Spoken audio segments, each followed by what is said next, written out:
पूर्णांक कोणता हे आपल्याला ओळखायला सांगितलं आहे. आता या अपूर्णांकांचं जर निरीक्षण केलं तर आहे बघा 12/25 म्हणजे 12/25, 18/50, 9/20 आणि 4/5. आता याचा लहान मोठेपणा ठरवत असताना कसं ठरवायचं बघा. आता परीक्षा जवळ आलेली आहे आणि आपल्याकडे आता वेळीत राहिलेला नाही.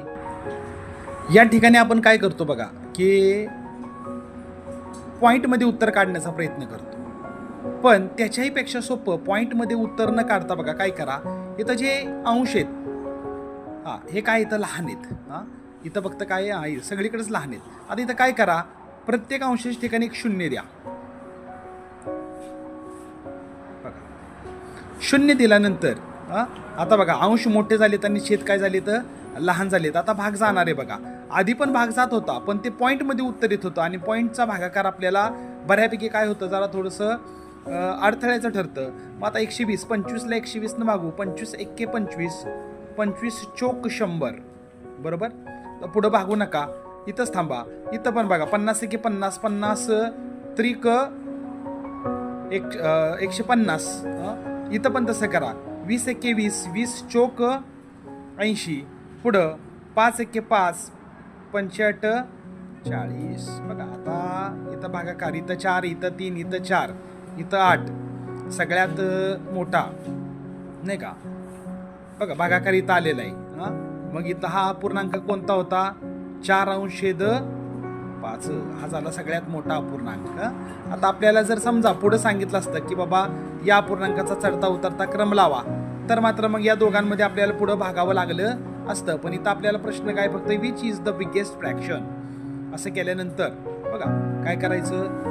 अजून एक बघा आपली जी जुनी पद्धत आहे नाही का, ती काय होती की 12/25, 18/50 आणि 4/5 नाही का. आपली जुनी पद्धत काय होती तर आपण इथं शून्य द्यायचो बरोबर आणि इथं 0 पॉईंट आणि भागायचो आपण. 25 चोक 100 राहिले 20 म्हणजे 200 झाले. ते 25 8 200 आपली जी जुनी पद्धत होती ती.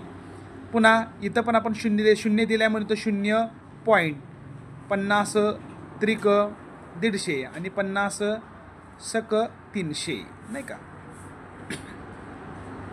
त्याच्यानंतर इथं पण तसंच करत होतं. तर 0 दिला म्हणजे 0 पॉईंट 5 एक्के 5, 85 40 अशा पद्धतीने आपण भागाकार काय करत होतो आपण करत होतो. पण हे काय होतं की इथं पॉईंट आल्यामुळं आपल्याला थोडं भागाकार करणं मुलांना अवघड जातं. म्हणून काय करा, सरळ इथं 0 देऊन टाका आणि 0 दिल्यानंतर अशा पद्धतीची उत्तरं काढा. लक्षात घ्या which is the biggest fraction. इथं भागाकार सगळ्यात जास्त याचा आला आहे म्हणून इथं सगळ्यात मोठा अपूर्णांक कोणता 4/5. इथं पण निरीक्षण केलं तरी सुद्धा बघा की 0.48 आहे, 0.36 आहे, 0.8 आहे. अजून एक अपूर्णांक येत आहे बघा 9/20. इथं 0 दिला म्हणून इथं 0.20 चोक 20 चोक 80 नाही का आणि 20/5 100. बघा या पद्धतीने केलं तरी सुद्धा चालेल. आणि हे पद्धत बघा सोपी. तर काय करा इथं पण बघा, इथं जर निरीक्षण केलं तर 0.8 नाही का हा जो अपूर्णांक आहे तो सगळ्यात मोठा आहे. लक्षात घ्या. समजा याच्यामध्ये आपल्याला असं विचारलं असतं which is the smallest fraction. काय करायचं, दशांश चिन्हानंतरच्या पहिल्या अंकाचा विचार करायचा, त्याच्यावरून त्याचा लहान मोठेपणा ठरवायचं. मग आता सगळ्यात लहान बघा, सगळ्यात मोठं तर 0.8 म्हणजे 4/5 आलं. सगळ्यात